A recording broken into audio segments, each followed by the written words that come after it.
Hey, salut les amis de la passion ludique, bienvenue pour un jeu de cartes foufou déjanté qui s'appelle Capybaraka, que vous pouvez retrouver sur À quoi on joue bien sûr. Capybaraka, qu'est-ce que c'est? C'est un jeu qui se joue à partir de 7 ans, de 2 à 6 pour des parties qui durent en général 10, 15, 20 minutes max si on réfléchit beaucoup. Moi je suis toujours surpris d'être surpris de découvrir de nouveaux jeux de cartes de ce type-là, les jeux de plis, qui ne sont que des jeux de plis et il y en a des centaines, mais pourtant, ils amènent un truc excellent. Alors, comment ça marche, Capybaraka? C'est très simple. Vous avez un paquet de cartes de votre couleur. Dans ce paquet de cartes, il y a des numéros qui peuvent aller de 1 à 72. 1 c'est minimum, 72 c'est maximum.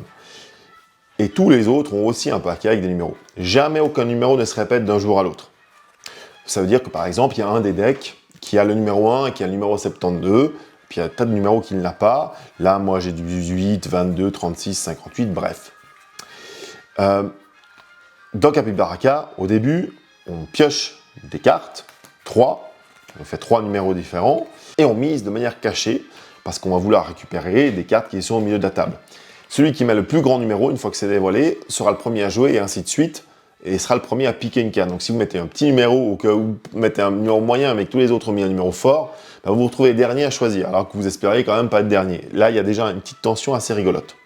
Le but, c'est quoi? C'est de ramasser les cartes. On va faire plusieurs manches comme ça, on va ramasser les cartes, on va faire un point. Ces cartes, ça nous fait des plus ou des moins. Vous avez 3 buts dans Capybaraka. Tout d'abord, ramasser des pastèques qui vous rapporteront des points de victoire quoi qu'il arrive. Ramasser des fiestas qui, si vous en avez plusieurs, vous font de plus en plus de points. Et d'équilibrer, attention, là il faut se concentrer, équilibrer le nombre de points que font ces cartes. Une carte plus 2, une carte plus 1 et une carte moins 5, je suis avec un déséquilibre de 2. Donc à la fin de la manche, de mes points de pastèque et de mes points de fiesta, je soustrairai ce déséquilibre de 2. Et c'est comme ça qu'on va faire 2 grandes manches. Donc il faut toujours équilibrer les plus qu'on prend et les moins qu'on prend. Souvent, quand des cartes vous rapportent des points, en général, elles sont très fortes en plus ou très fortes en moins. Il va falloir les équilibrer, ça va être plus difficile. Et c'est comme ça qu'il y a une petite tension qui marche super bien parce qu'il y a des cartes qu'on ne veut absolument pas prendre, donc on joue des numéros. Mais est-ce qu'on a bien fait de jouer le numéro à ce moment-là? Moi, ça m'est déjà arrivé des tas de fois.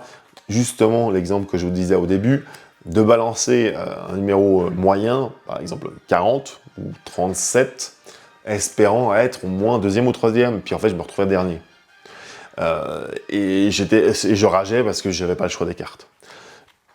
Le jeu est expliqué très facilement, ça va très vite, c'est hyper rigolo, ça me fait penser un peu à Oh My Socks, qui était aussi un petit jeu de cartes extraordinaire. Franchement, je ne suis pas client moi normalement, je ne suis pas un joueur de ce genre de jeu, mais là franchement, pour les vacances, avec une petite caipirinha, ça va très bien le faire. Capybaraka, retrouvez-le sur aquaonjoue.ch. Très bel été à vous et à bientôt pour la rentrée où nous aurons une très grande nouvelle à vous annoncer. Allez, j'en dis pas plus pour l'instant. Ciao, ciao les amis.